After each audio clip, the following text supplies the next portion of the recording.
ආදරයෙන් පිළිගන්නවා මගේ YouTube channel එකට. අද මේ වීඩියෝ එකේ මම ගේන්නේ පීසාහි ඇලවෙන කුළුණ ගැන.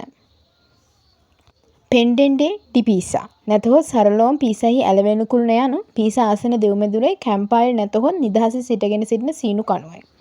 එය අස්ථාහි අතිවාරංග ප්‍රතිඵලයක් ලෙස අංශක 4කට ආසන්න ඇලවීමක් සඳහා ප්‍රසිද්ධයි. පීසා ආසන දෙව්මැදුර චතුරස්‍රයේ ව්‍යුහ තුنين එකක් කුළුණ වන අතර එයට ආසන දෙව්මැදුරේ හා පීසාහි බැස්ට්‍රිස් ඇතුළත්. කාලය සමග කුළුණ ලෝකයේ වැඩිපුරම නරඹන සංචාරක ආකර්ෂණයන්ගෙන් එකක් මෙන්ම ඉතාලියේ වාස්තු විද්‍යාත්මක නිරූපකයක් බවට පත්ව ඇති අතර සෑම වසරකම මිලියන 5කට අධික අමුත්තන් ප්‍රමාණයක් මෙහි පැමිණෙනවා.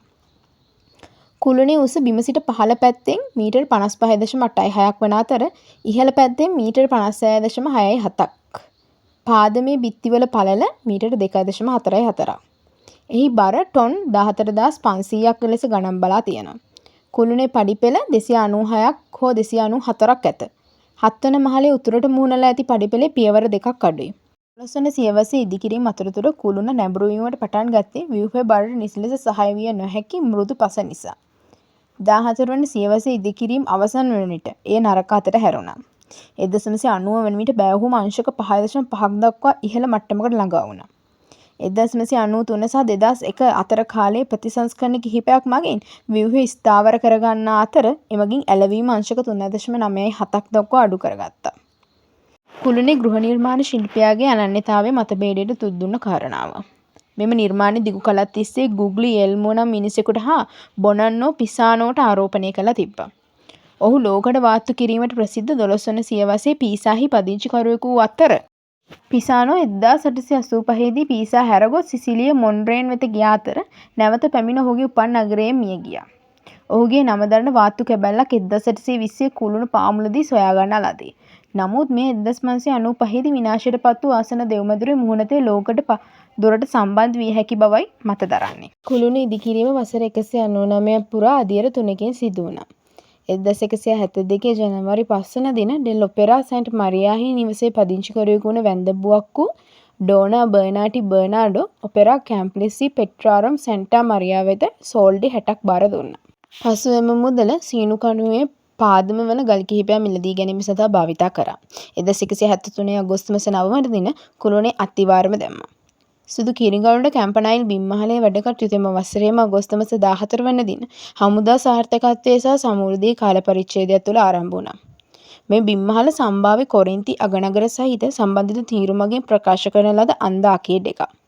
සියවස් 4කට පමණ පසු ජෝර්ජියාහි වසාරී කියනු ලබන දෙයට අනුව 1174 දී ගුග්ලියෙල්මෝ මූර්ති ශිල්පී බොනන්නෝ සමග එක්ව පීසාහි ආසන දෙව්මැදුරේ සීනු කුළුණු අත්තිවාරම දැම්මා. 1178 දී කුළුණ දෙවන මහල දක්වා ඉදිරියට ගෙන ගිය පසු කුළුණ ගිලා බැසීමට පටන් ගත්තා. මෙයට හේතුව දුර්වල අස්ථායී පසෙහි පිහිටුවා තිබූ මීටර 3ක අත්තිවාරමක් පමණක් වන අතර ඒ ආරම්භයේ සිටම දෝෂ සහිත වුණා. පීසා ජනරජය ජෙනෝවෝ ලුකා ෆ්ලොරෙන්ස් සමග අඛණ්ඩව සටන්වල නිරත වූ බැවින් ඉදිකිරීම සියවස කාලයකින් පමණ නතර වුණා. මේ යටින් පවතින පස කුළුණේ පැවැත්මට ඉඩ ලබා දුන්නා. එසේ නොවුනහොත් කුළුණ නිසකවම පෙරළීමට ලක් වෙන්න තිබ්බා. 1133 දෙසැම්බර් 27 වන දින ජෙරාඩෝ බොට්සිගේ පුත් බොනෙන්ටෝ නම් කංකරු කුළුණේ අධිකිරීම සඳහා අධීක්ෂණය ලබා දුන්නා. 1260 පෙබරවාරි 23 වන දින ජියෝවිහි පීසානෝගේ පුත් ගයිඩෝ ක්ලෙප්සියාල් කුළුණ අධීක්ෂණය කිරීම සඳහා තේරීපත් වුණා. 1264 අප්‍රේල් 2 වන දින කැම්පොසැන්ටෝහි ගෘහ නිර්මාණ ශිල්පියා වුණ ප්‍රධාන ඉදිකිරීම්කරු ජියෝවාහි ඩි සිමෝන් සහ කම්කරුවන් 23 දෙනෙකු අවශ්‍ය කිරිගරුඬ කැපීමට පීසාහි ඇසළ කඳුකරයට ගියා. කැපූගල් ශාන්ත ෆ්‍රැන්සිස්කෝහි සේවකයෙකු වන රයිනාල්ඩෝ ස්ලිප්සියාට ලබා දුන්නා. 1272 දී ඩි සිමෝන්ට ඉදිකිරීම නැවත ආරම්භ වුණා.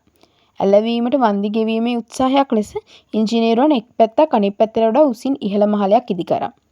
ඒ නිසා කුළුණ වක්‍ර වෙලා තියෙනවා. 1284 දී මෙලෝරියා සටනේදී ජෙනොසොයික් විසින් පිසෝවරුන් පරාජයට පත් කරාට සමග නැවතත් මේක ඉදිකිරීම නතර වෙලා තියෙනවා. 7 වන මහල 1319 දී නිම කරන ලදී. ගන්ටාරු කුටි අවසානයේ 1372 දී එකතු කරා. ඒ ඉදිකරන ලද්දේ ටෙමටොසොඩි ඇන්ඩ්‍රියා පිසානෝ විසින්. ඔහු බෙල්ෆ්‍රී ගොතික් අංග කුළුණේ රෝමානු ශෛලයේ සමග මේ සමපාත කිරීමට සමත් වුණා. සංගීතමය ප්‍රධාන පරිමාණයේ සෑම ස්වරයකටම එකක් ලෙස සීනු 7ක් තියෙනවා. විශාලතම සීනුව 1955 දී ස්ථාපනය කරන ලදී.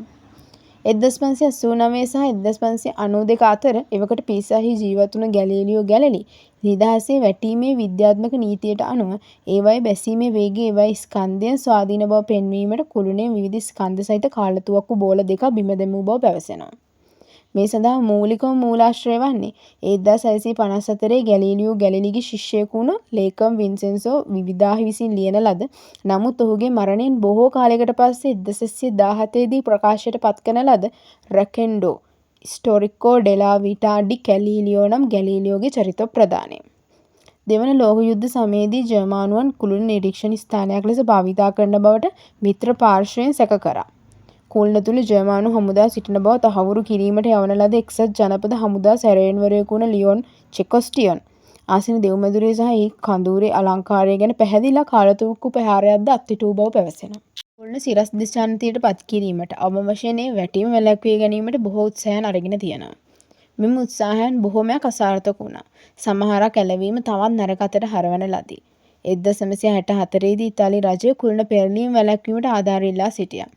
කෙසේ වෙතත් පීසාහි සංචාරක කර්මාන්තයේ ප්‍රවර්ධනයේදී මෙම අංගය ඉටු කළ කාර්ය වෙනුවෙන් වත්මන් ඇලවීම රඳවා තබා ගැනීම වැදගත් යැයි සැලකෙනවා.